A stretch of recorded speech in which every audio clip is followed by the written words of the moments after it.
guys, welcome back to another episode of DePasquale TV. I'm Dawn. And I'm Danika, and we are so excited to have Dr. Tempera back with us for another episode. Yes, so excited. You have a lot to tell us today, especially for the month of May. Let's just jump right into what this stands for skincare and skin cancer awareness. Yes, so May is Skin Cancer Awareness Month. It deservedly gets its own month because unfortunately skin cancer is the most commonly diagnosed cancer in the United States.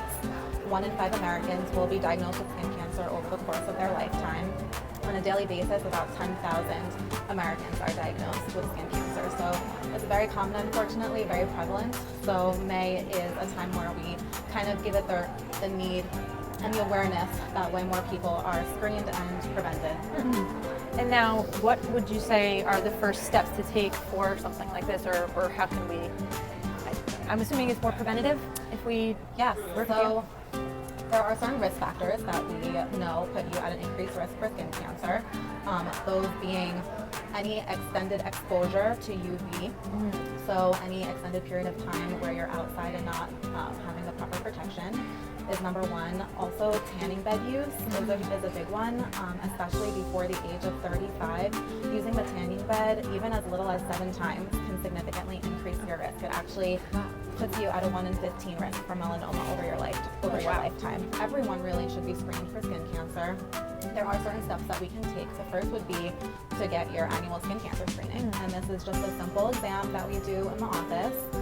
We look at all of your skin lesions from your scalp to your toes. Typically I use a special tool called the dermatoscope, and this is a tool that helps us to not only look at the surface of the lesion, but into the skin as well. That way we can examine the patterns that are located within each of the moles, and this helps us to more accurately diagnose melanoma at an earlier stage. And there's really no specific age as to when we are recommended to start getting screenings. If you do have any one of those risk factors that we spoke about, usually I recommend starting as early as your teens or 20s. If you don't have any of those risk factors, you can start earlier the better, but you can certainly start in your 30s. And then sunscreen. Yeah. Sunscreen is another really important step that we can take to protect ourselves. There's a few key factors when purchasing sunscreen and when applying sunscreen. There are 3 things to look for in sunscreen when you are choosing which one you're going to use. The first is it should have broad spectrum coverage. So what I mean when I say that is it should cover both UVA, which is the aging rays, and UVB, which are the burning rays. So it'll say broad spectrum coverage on it. The second is it should be at least SPF 30 and above. That means that it protects us. If it's SPF 30, the sunscreen will protect us from 97% of the UVB rays. If you were to bump up to, let's say, SPF 50, it protects us from 98%, so it's kind of negligible. So I usually say at least SPF 30 and up. And the last is water resistant. If it has those 3 things, I'm happy. And then after that, it's important to properly apply the sunscreen, which most people don't do correctly, unfortunately. So the amount that you should wear, that you should apply to your skin, should be the equivalent to what you can fit into the size of an average shot glass from the neck down.